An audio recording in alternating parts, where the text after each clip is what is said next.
Hello friends, welcome back to my channel Himanshu classes again. दोस्तों, जैसा कि आप सबको मालूम है, शिक्षा विभाग की तरफ से प्रधान शिक्षक परीक्षा हेतु आपका सुझाव, आपकी आपत्ति मांगी गई है, क्योंकि यह हाईकोर्ट का निर्देश है और इसका पालन शिक्षा विभाग कर रही है। आप में से ज्यादातर शिक्षकों ने अपनी आपत्ति, अपना सुझाव दर्ज जरूर कर दिया होगा। बहुत से शिक्षक अभी इसमें बाकी होंगे जो अपना सुझाव या आपत्ति अभी तक दर्ज नहीं करा पाए होंगे और वो सोच रहे होंगे कि किस तरह का हमें सुझाव देना चाहिए, किस तरह की आपत्ति दर्ज करनी चाहिए। आज इस वीडियो में आपके साथ मैं चर्चा करूंगा। सबसे पहले वो जो पोर्टल शिक्षा विभाग की तरफ से जारी किया गया है वो आपके बीच में रखूंगा और फिर मैं आपको बताऊंगा कि जो जिन शिक्षकों ने अभी तक आपत्ति या सुझाव दर्ज कराई है उसमें से ज्यादातर संख्या किस तरह का आ रहा है। जो अभी तक लोगों से, बाकी शिक्षकों से पूछने पर जो मुझे पता चला है वो मैं आपको बताऊंगा। मैं उनके साइट को नहीं देखने गया हूं, शिक्षा विभाग के साइट को नहीं देखने गया हूं। जो अभी तक बातें सभी शिक्षकों से पूछने पर जो मुझे पता चल रही है, जिन्होंने अपना आपत्ति या फिर सुझाव दर्ज कराया है, उस पर मैं चर्चा करूंगा। साथ ही आपको बताऊंगा कि आपको किस तरह से अपनी आपत्ति या सुझाव देनी चाहिए, क्या बेहतर होगा। इन सब पर आज मैं इस वीडियो में आपके साथ चर्चा करने जा रहा हूं। तो दोस्तों, सबसे पहले हम लोग देखेंगे जो शिक्षा विभाग की तरफ से जो विज्ञप्ति जारी की गई है, किस तरह से आप अपनी आपत्ति या सुझाव दर्ज करा सकते हैं, इस पर हम लोग पूरा देखते हैं और उसके बाद आगे की बातें, आगे की चर्चा हम लोग करते हैं। स्क्रीन पर देख रहे हैं कि शिक्षा विभाग बिहार प्राथमिक शिक्षा निदेशालय प्रेस विज्ञप्ति।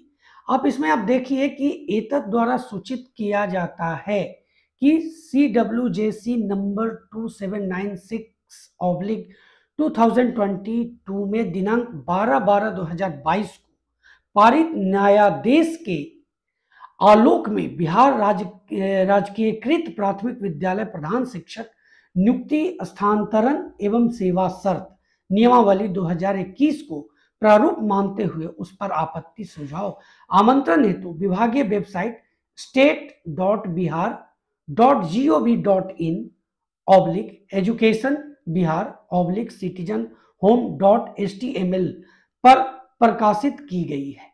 दिनांक 30 अप्रैल 2023 के संध्या 5 बजे तक उक्त नियमावली प्रारूप पर याचिकाकर्ता सहित हितवद इच्छुक आमजन से आपत्ति अथवा सुझाव आमंत्रित है।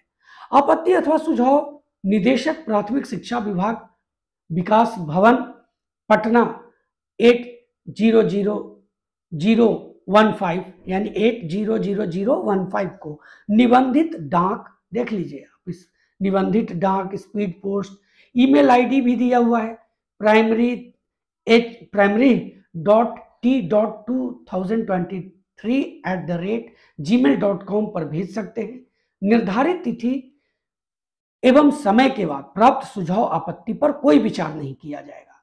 यानी पूरे, ऐसा नहीं कि शिक्षक समुदाय ही इस पर भेज सकते हैं, बल्कि पूरे आमजन के लिए ये जारी किया गया है।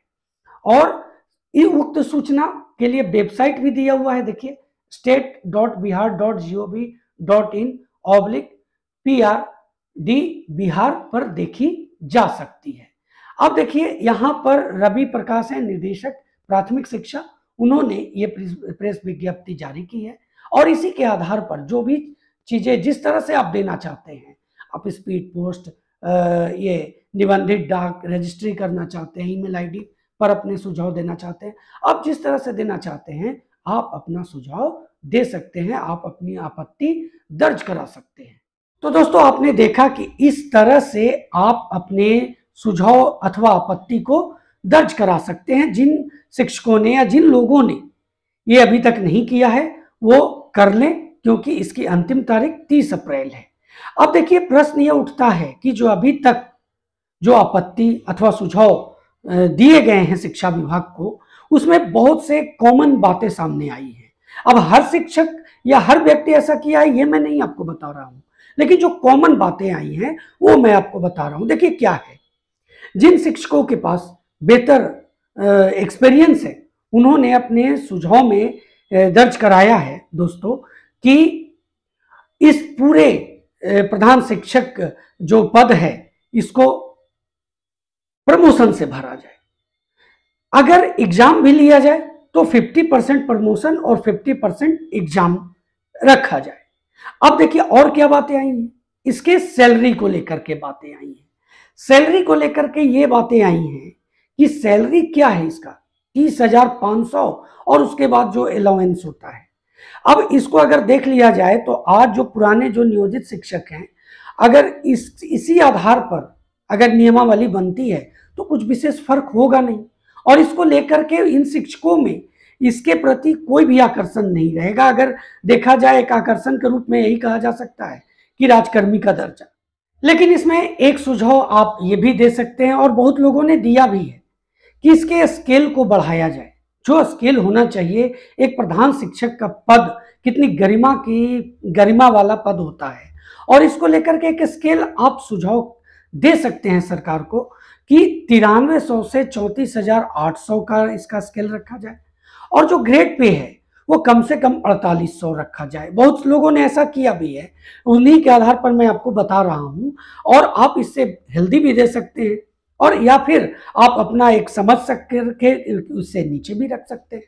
तो ये आपके ऊपर डिपेंड करता है, लेकिन मेरे समझ से ये आपको देना चाहिए, क्योंकि अगर ऐसा नहीं होता है दोस्तों तो जो पे स्केल होगा वो नियोजित शिक्षक का और प्रधान शिक्षक का कोई विशेष फर्क रहेगा नहीं, और फिर लोगों में इसके प्रति कोई भी, जैसा कि मैंने अभी आपको बताया, कोई भी आकर्षण नहीं रहेगा।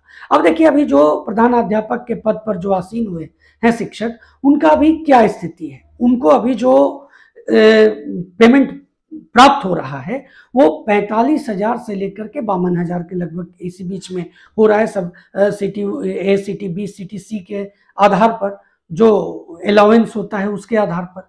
अब बताइए कि एक नियोजित शिक्षक का भी जब पे जो अभी पेमेंट है वो यही हो जाए तो क्या फर्क पड़ जाता है? कोई फर्क तो नहीं पड़ता है। एक पद का फर्क पड़ता है, एक राजकर्मी का दर्जा का पड़ता है। लेकिन चूंकि अगर सरकार ने ऐसा डिमांड किया है, और सरकार ने नहीं किया है, ये हाई कोर्ट की तरफ से कहा गया है कि आपको सुझाव लेना है, आपको आपत्ति लेनी है, तो उस आधार पर अब एक बहुत बड़ा अपॉर्चुनिटी है शिक्षकों के पास और बाकी लोगों के पास भी कि वो सरकार को एक बेहतर सुझाव मुहैया कराए। दोस्तों, एक सुझाव एक्सपीरियंस को लेकर के भी आप दे सकते हैं और लोगों ने दिया है, और वो क्या है कि जो 8 साल का बॉन्ड कर दिया गया एक्सपीरियंस में, उसको घटा करके 4 साल कर दिया जाए, या आप अपने अनुसार वहां पर दे सकते हैं। आपका अगर आप सोचते हैं कि बिल्कुल एक्सपीरियंस खत्म कर दिया जाए तो आप ये भी सुझाव दे सकते हैं, लेकिन मेरे समझ से ये ठीक नहीं होगा। एक्सपीरियंस तो रहना लाजमी है, क्योंकि इस तरह के पद एक्सपीरियंस से ही भरे जाते हैं। इसलिए जो एक्सपीरियंस, जो अनुभव की सीमा 8 साल है, उसको घटा के 4 साल रखा जाए। ये मेरा सुझाव है, आप अपना सुझाव तो खुद क्रिएट कर सकते हैं। देखिए, प्राइवेट टीचर्स जो हैं, प्राइवेट स्कूल के जो टीचर्स हैं, उन्होंने कई बार मुझसे प्रश्न पूछा भी है कि इसमें क्यों जगह नहीं दिया गया है। बिल्कुल इसमें जगह नहीं दिया गया था। प्रधानाध्यापक पद के लिए था, पर प्रधान शिक्षक पद के लिए नहीं था। तो वो भी अपनी आपत्ति अथवा सुझाव दर्ज करा सकते हैं, जिसमें कह सकते हैं कि ये प्राइवेट स्कूल्स के टीचर्स के लिए भी ये जो पद है वो मुहैया कराया जाए, उनको भी इसमें जगह दिया जाए। तो दोस्तों, अंततः मैं आपसे यही अनुरोध करूंगा कि आप अपनी आपत्ति अथवा सुझाव दर्ज कराने में बिल्कुल भी पीछे ना हो। अगर आप एक बार चूक गए तो आपकी जो अभिलाषा है इस पद के प्रति, प्रधान शिक्षक पद के प्रति, वो दबी की दबी रह जाएगी। इसलिए जरूरी है कि आप अपना सुझाव अथवा आपत्ति जरूर दर्ज कराएं और जल्द से जल्द करा लें। अभी समय है, अपना समझ लें कि मुझे किस तरह की आपत्ति देनी है, किस तरह का सुझाव देना है शिक्षा विभाग को, और उसी तरह से या ईमेल के माध्यम से या रजिस्ट्री के माध्यम से या स्पीड पोस्ट के माध्यम से, आप किसी भी माध्यम से अपने आपत्ति को, अपने सुझाव को सरकार के पास, शिक्षा विभाग के पास भेज सकते हैं। तो मेरा मकसद था दोस्तों कि आपको एक बार फिर से जागरूक करूं इसके लिए, और आगे भी मैं आपको इससे जुड़ी सभी तरह के जो महत्वपूर्ण बातें होंगी जो इसके प्रति इंफॉर्मेशन होगी वो मैं आपके बीच में रखता रहूँगा, और इसकी तैयारी तो मैं करा ही रहा हूँ। और नेक्स्ट वीडियो जो मेरा होगा वो रिज्यूम कर रहा है दोस्तों। बीच में मैंने छोड़ दिया था कुछ दिन, क्योंकि आपके तरफ जो निराशा देखा था आपके तरफ से, उसको देख करके मुझे लगा कि अभी कुछ दिन ब्रेक लेना चाहिए, और इसीलिए मैंने प्रधान शिक्षक की तैयारी के लिए थोड़ा ब्रेक लिया। लेकिन मैं नेक्स्ट वीडियो से इसे रिज्यूम कर रहा हूँ, जहाँ से छोड़ा हूँ आप रिवीजन के लिए, वहाँ से आगे मैं आपके बीच में अपने वीडियो लेकर के आने वाला हूँ। तो दोस्तों मिलते हैं अगले वीडियो में, तब तक के लिए जय हिंद।